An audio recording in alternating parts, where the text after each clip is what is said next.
Nobody tells you that the blessings of growth and transformation can feel like a loss first.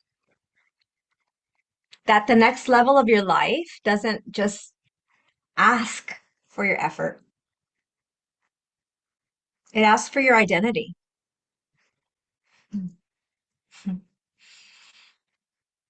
Mm. Welcome to your cup of awakening, your small, powerful sips of truth, the kind that shifts everything in real time. So grab your cafecito and let's slow this moment down. I used to think growth would feel like winning, like clarity, like peace, confidence, like I'm finally arriving, coming back home to me. But the truth, it actually felt like I was losing comfort, losing certainty, losing my peace, losing my safety, losing the version of me that knew how to survive. How to survive. Does this sound like you?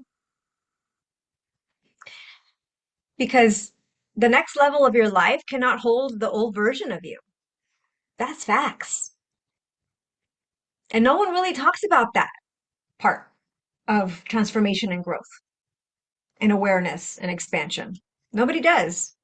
Nobody talks about the in between, the unraveling, the quiet loneliness in the middle where nothing fits the same anymore. Your life doesn't fit this same mold that you were comfortable in. Because in that space, your mind starts building a case. Like, let's be honest. The case that it builds against you is not emotional, it's logical. And it sounds like maybe, oh yeah, yeah, yep, this isn't working. This whole like growth thing doesn't make sense. This awareness thing is just creating more chaos. Maybe I should just go back to who I was. Maybe I am just not really cut out for this. Maybe this just isn't right for me.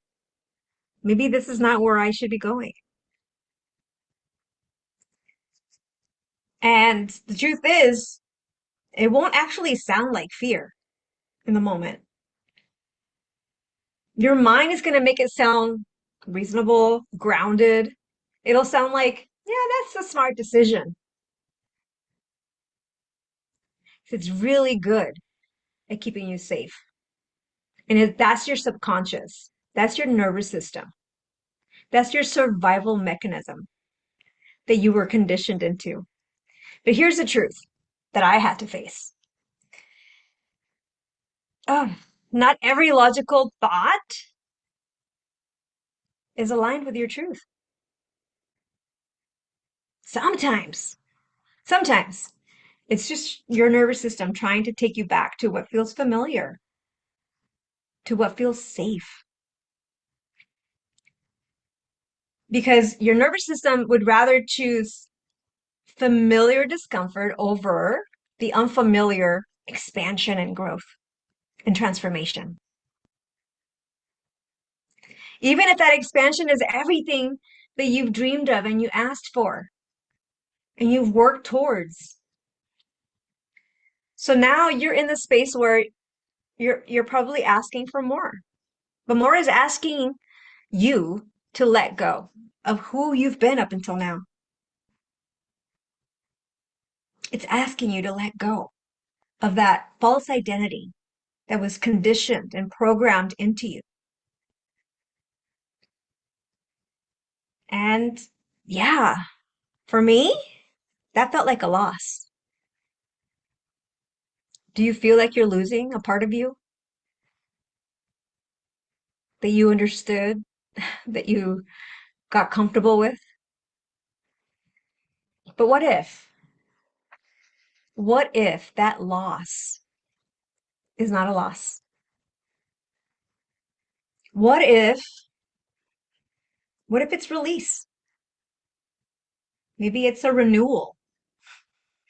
Maybe it's, maybe it's a rebirth.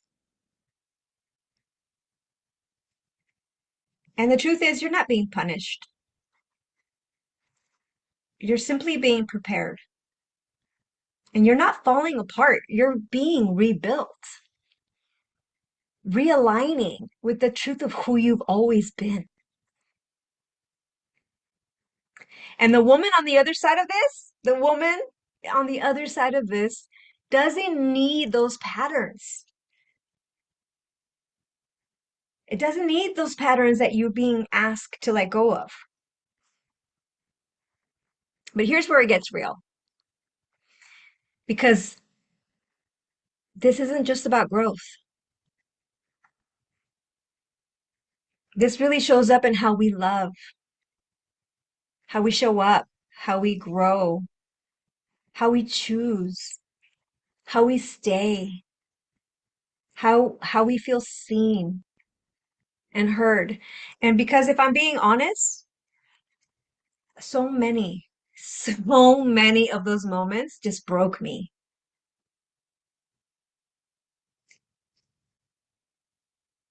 Does that sound like you? And the truth is, they weren't surprises. They were signs, there were patterns that I kept ignoring. And there were behaviors that I already knew didn't feel right in my body. They didn't make sense. But I minimized them.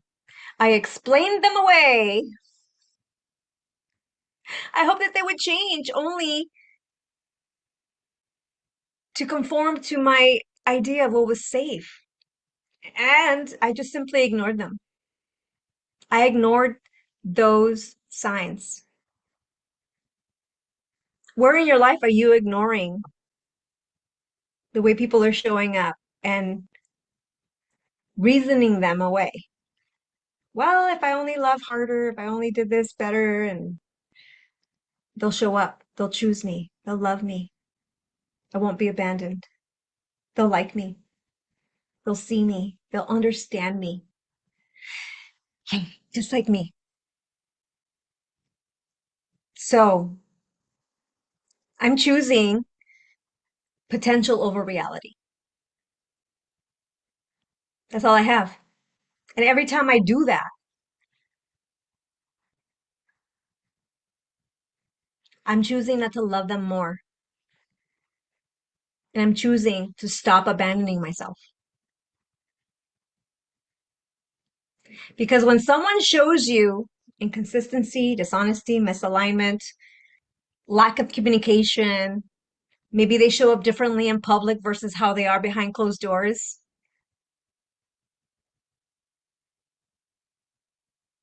Maybe they're constantly judging you and criticizing you, but you see them supporting and being loving and understanding with other people. You're like, they're capable of doing it. So I just need to change who I am so I can get that from them. And the truth is, those aren't small things. They're not small things. Those are the patterns that you're recognizing. And when we ignore them, it's usually because they don't match the story that we want to believe. That version of them that we've created in our mind, that version of them that finally chooses us, sees us, loves us in the way that we want it and desire. Yeah, that version doesn't exist because you cannot love someone into becoming who you need them to be. You cannot change enough and expect them to change to be the version that you expect them to be, that you see the potential of them being. But every time you try, and every time you try, you move further and further away from yourself, from your truth. Because underneath all of it, maybe underneath all of that is the belief that, maybe I just need to love harder, like I said, and or change or try harder,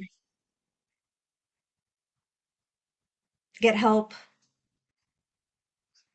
And then when you do, you're thinking like, yeah, maybe they'll choose me then. Maybe they'll choose me then and not abandon me. But here's the hard truth. That's not love. That's self-abandonment. And that's fear. Because real love, boundaries as love, looks like this. And it's simple. So simple. I choose myself so that I can show up whole. I see clearly, even when it's uncomfortable. I stop negotiating with reality to protect a fantasy. And I honor what I feel instead of actually overriding it. I had a hard time distinguishing the two, like boundaries and abandonment. Like when am I choosing love and a boundary versus abandoning myself?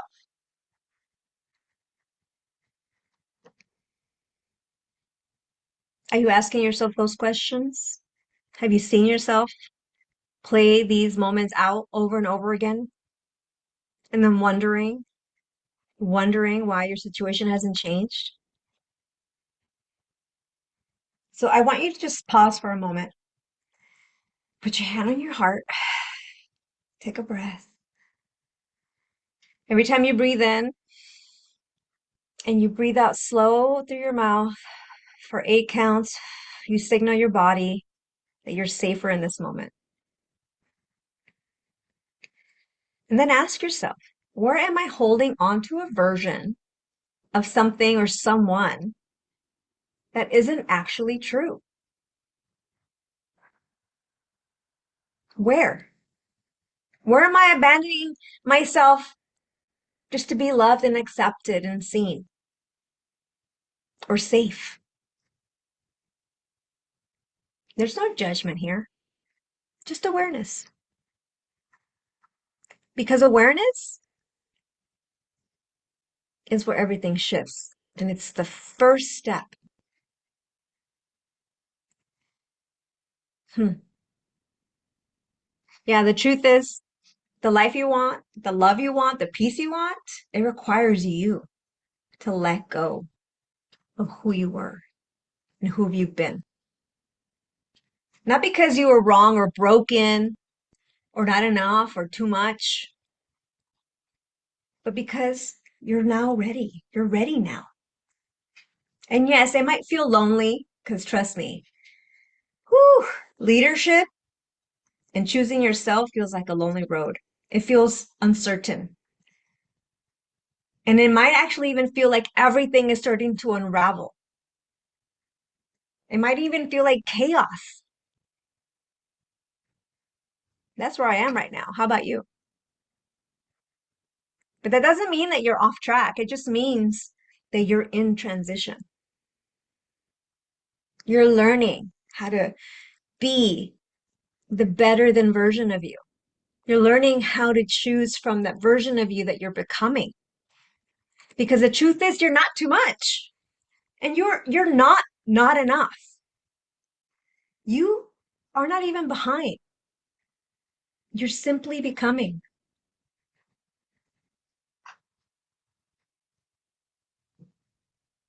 And everything that you're shedding right now, all the things that you're recognizing and becoming aware of, those are making space for who you truly are, the essence of your wholeness.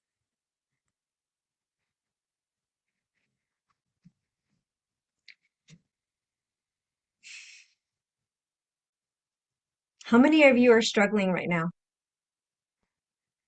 knowing that your life is not working, but find yourself in the same pattern, in the same crazy loop, and then asking like, oh my gosh, what am I getting wrong? Well, if you're still choosing from the old version, from the like, let's be safe version, the version of you that knows is not your truth, then yeah, you're going to keep repeating and having the same results. If you want a new result, make a new choice. And that choice in the moment feels like fear. It feels uncertain. It feels alone, like alone. Like how many times have I said like, I just feel like I'm in this all by myself.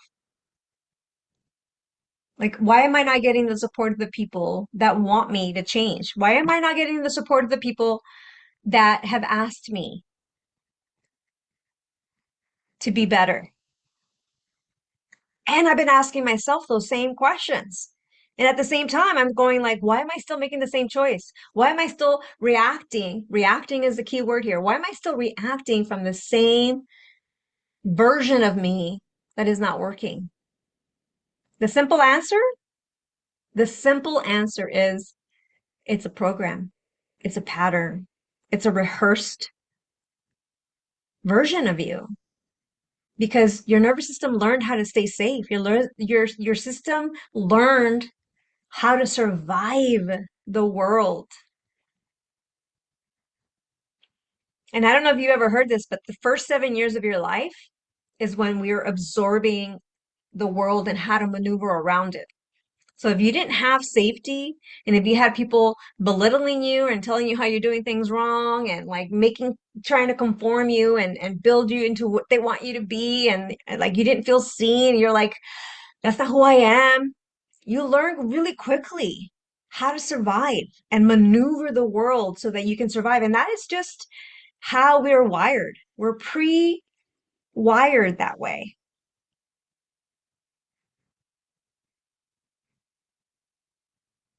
And it's not your fault. It doesn't mean you're broken. It doesn't mean that there's anything wrong with you. It just means you learned how to cope in the best way in that moment that you knew how. But if you're listening to this podcast, if you've been following my Sparkcast, the Coming Home to You Sparkcast, if you've been following me for the last year and a half, you'll understand that it takes devotion, that it takes commitment and consistency, and it takes you choosing you through love, with love, learning how to love yourself again. And the way that I learned how to love myself again was to do the self-care, to take those moments for myself, to get curious without judgment or criticism about like the choices that I made and the reactions that I chose.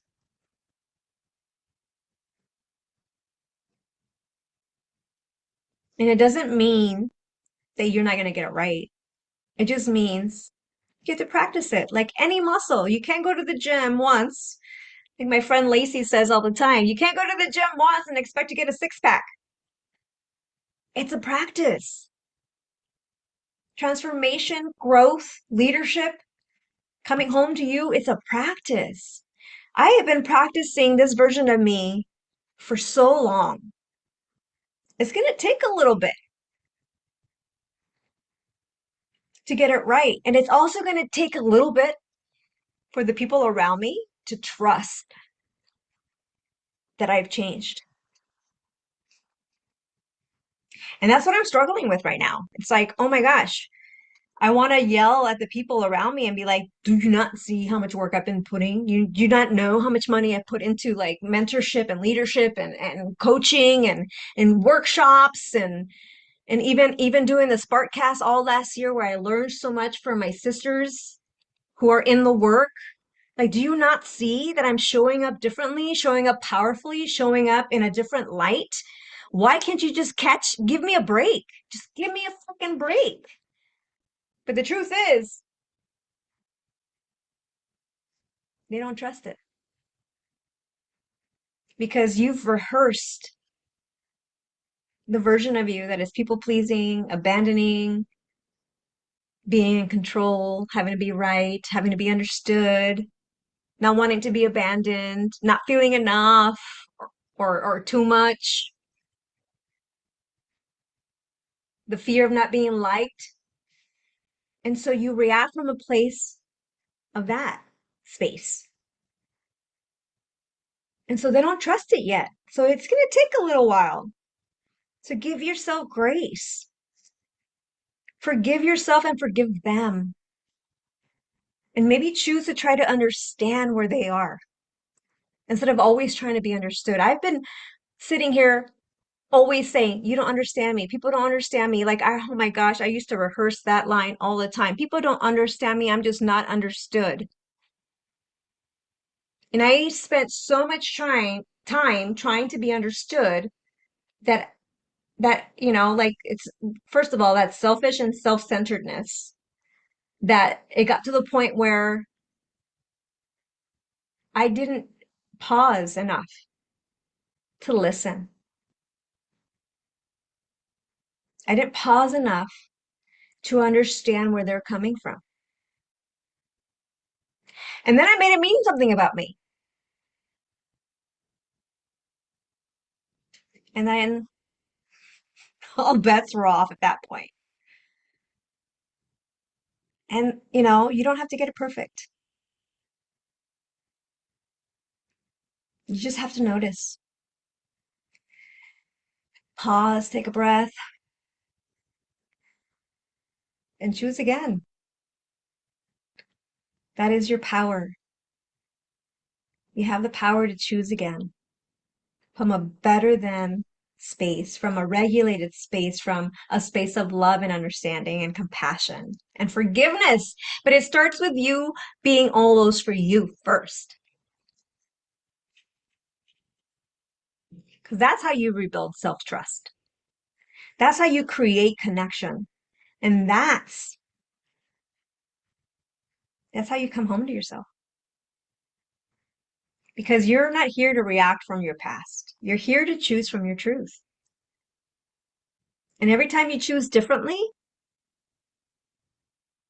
from love, from understanding, forgiveness, and compassion, even in the smallest moments, especially in the smallest moments, you're remembering who you are.